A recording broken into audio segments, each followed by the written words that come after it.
Boa noite! Começa agora mais um programa Psicologias, sempre em busca de conhecer melhor o ser humano.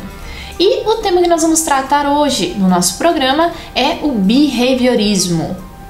Essa teoria que trouxe uma grande contribuição para a área da psicologia, pois foi a partir dela que a psicologia se desligou um pouco da filosofia e ganhou o status de ciência.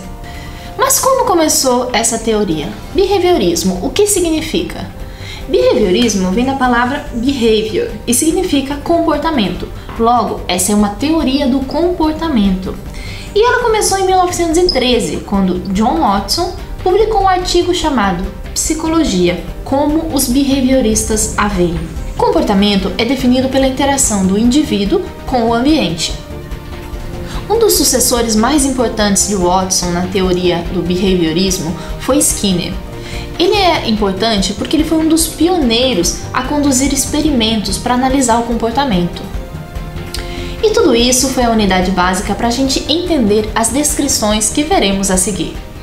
Bom, agora vamos dar alguns exemplos para entender melhor as análises do comportamento. Mas antes disso, é importante lembrar que o comportamento é representado pelo R de resposta e o S de estímulo. E vamos agora entender o comportamento respondente. E para isso precisamos da sua ajudinha, Karina. Vem aqui, até aqui. Bom, o estímulo do ambiente foi jogar uma luz no olho da Karina. E ela, não voluntariamente, respondeu fechando os olhos dela. Esse foi um dos nossos exemplos. Muito obrigada, Karina. Mais um exemplo.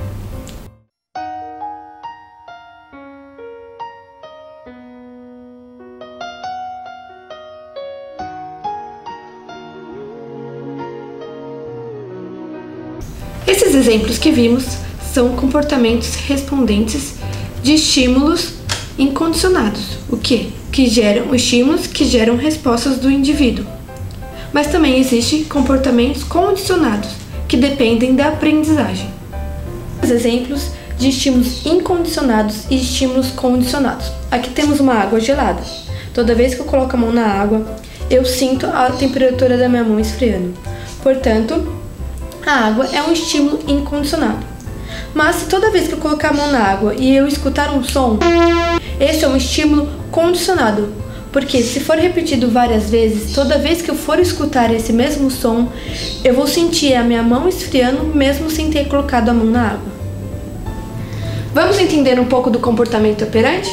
Bom, o comportamento operante está associado ao movimento do organismo que causa um efeito no ambiente. Por exemplo, tocar um violão.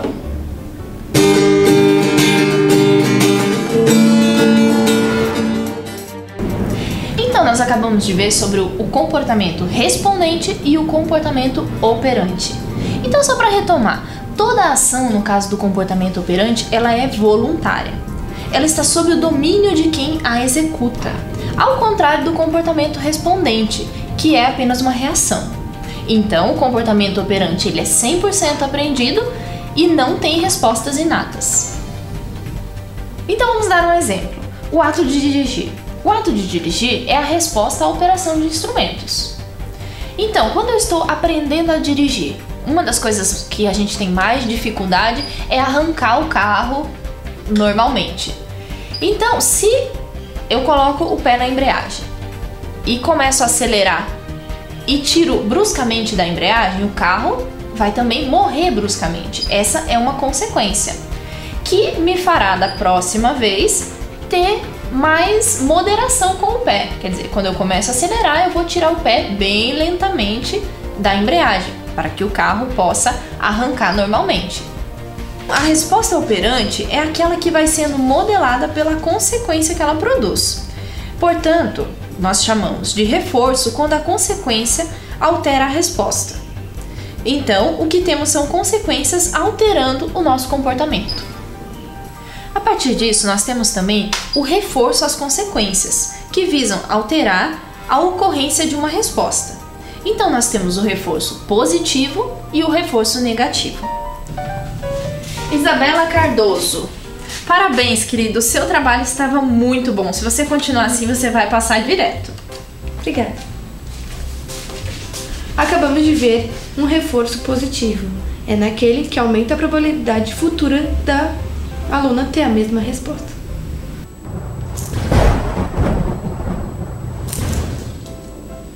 Acabamos de ver um exemplo de reforço negativo.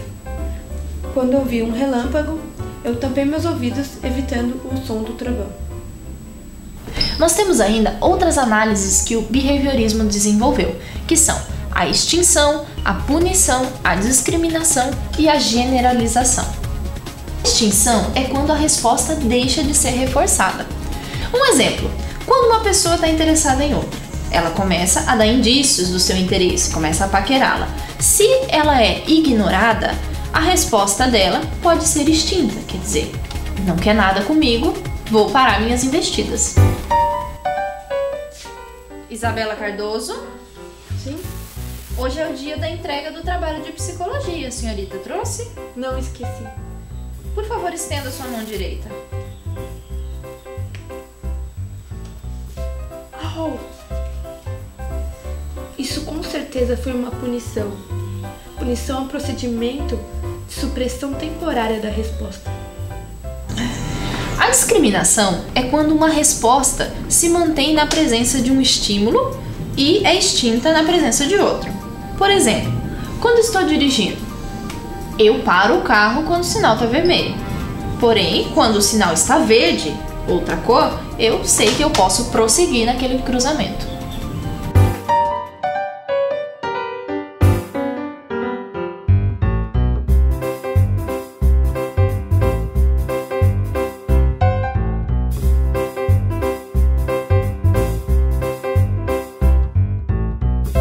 Acabamos de ver um exemplo de generalização. É quando conseguimos aplicar aquilo que aprendemos em diferentes situações. E no programa de hoje você viu um pouco sobre o behaviorismo, uma das tendências teóricas mais importantes do século XX, junto com a psicanálise do Freud e a Gestalt. E se você quiser conhecer um pouco mais sobre behaviorismo, outras teorias da psicologia, acesse o site geniocriador.com.br da professora Cleusa Sakamoto, ou então matricule-se no próximo semestre na matéria Psicologias da Comunicação na FAPCOM. Até o nosso próximo encontro!